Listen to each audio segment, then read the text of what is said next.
দর্শক, আজকে ভিডিওতে আমি আপনাদেরকে এমন কিছু লোভনীয় সুস্বাদু খাবার দেখাবো যেগুলো দেখে আপনাদের খেতে ইচ্ছে করবে। চলুন দেখি কিভাবে এই খাবারগুলো তৈরি করছে। শুরুতে এই খাবারটা দেখুন, আটার একটি প্রলেপ দিয়ে তৈরি করে নিয়েছে। তার উপর বাদাম জাতীয় কিছু একটা প্রলেপ দিয়ে মোগলাইয়ের মতো ভাঁজ করেছে। মোগলাই না, ওই রকমই করে ভাঁজ করেছে। এবার এটাকে ট্রেতে তুলে মাঝখান দিয়ে কেটে একটা চুলোতে দিয়ে দেওয়া হলো। এবার দেখুন কত চমৎকার একটা খাবার তৈরি হয়েছে, দেখতে বেশ চমৎকার লাগছে। এই যে দেখতে পাচ্ছেন, এখানে এটার একটার উপর একটা সাজাবে। দেখুন নিচে আরো কালারফুল, কত সুন্দর লাগছে দেখতে। আরো খাবার তৈরি করে দেখাই, এটাও কিন্তু বেশ লোভনীয় একটা খাবার। কিভাবে তৈরি করছে দেখুন, একটা কাঠে বেলুন দিয়ে চাপ চাপ দিয়ে গোল গোল করে একটু লম্বা করে পরপর একটার পর একটা মধ্যে রেখে যা যা দেওয়া দরকার মশলা সেগুলো দিয়ে আবার ডিমের পুর দিয়ে চুলার মধ্যে ঢুকিয়ে দেওয়া হলো। কি চমৎকার পিঠা বা ব্রেড তৈরি হলো।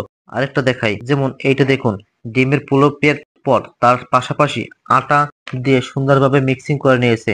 এটা একটু হলদেটে কালার হয়েছে। এরপর স্টিলের ফ্রেম দিয়ে গোল গোল করে কেটে নিয়েছে। এরপরে ট্রেতে সাজিয়ে চুলাতে দিয়ে দেওয়া হলো। এবার দেখুন চমৎকার একটু শর্টকাটে দেখাচ্ছে, যদিও পিঠাগুলো প্রসেসিং হতে একটু সময় লাগে চুলার মধ্যে। তারপর আমি শর্টকাটে দেখাচ্ছি।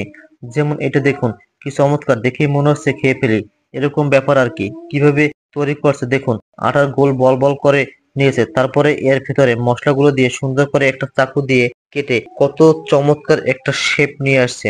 তার উপর কালিজিরা দিয়ে দিছে, দেখতে ভালোই লাগছে। সব খাবারগুলো আমার কাছে হাইজেনিক মনে হয়েছে, যদিও এগুলো ফাস্টফুড ক্যাটাগরির মধ্যে। তবে তারপরও যে উপাদানগুলো ব্যবহার করেছে এগুলো সবই স্বাস্থ্যকর, আমার কাছে ভালো লেগেছে আর কি। তারপরে এইটা দেখুন, এটাও বেশ চমৎকার। এটাকে কিন্তু ব্রেড বলতে পারেন আপনারা, বেশ চমৎকার। এটাকে এখন গরম তাওয়াতে উল্টে দিল, কত সুন্দর সুন্দর। আসলে এই ধরনের আমাদের দেশে কিন্তু ফ্যাক্টরিতে এই ধরনের ব্রেড তৈরি করা হয় না।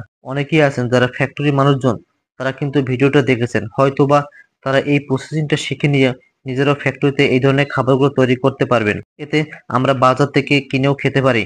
তবে আমার কাছে এই প্রতিটা খাবারগুলো বেশ চমৎকার মনে হয়েছে।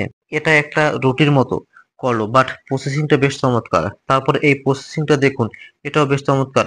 কাঠের একটা জিনিস দিয়ে রোল করে করে নিয়ে গরম চুলোয় দিয়ে দিল। কি কি ব্যবহার করেছে আপনারা দেখে নিন। যেহেতু আমি দ্রুত দেখাচ্ছি, তাই সব উপাদানগুলো কি কি ব্যবহার করেছে এটা কিন্তু বুঝিয়ে বলা মুশকিল।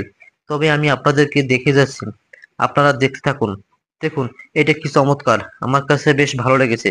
আসলে আমি আপনাদেরকে বলছি, ব্যাপারটা হচ্ছে ভিডিওতে ভয়েস ওভার না হলে জিনিসটা এতটা মশলাদার মনে হয় না আর কি। যাই হোক দর্শক, আমি সবসময় চেষ্টা করি আপনাদের সামনে কিছুটা ব্যতিক্রম কোনো কিছু উপস্থাপন করতে, যেগুলো দেখার সুযোগ মানুষের কম হয়। এরকম ভিডিও দেখতে ভালো লাগলে চ্যানেলটি সাবস্ক্রাইব করে পাশে থাকবেন।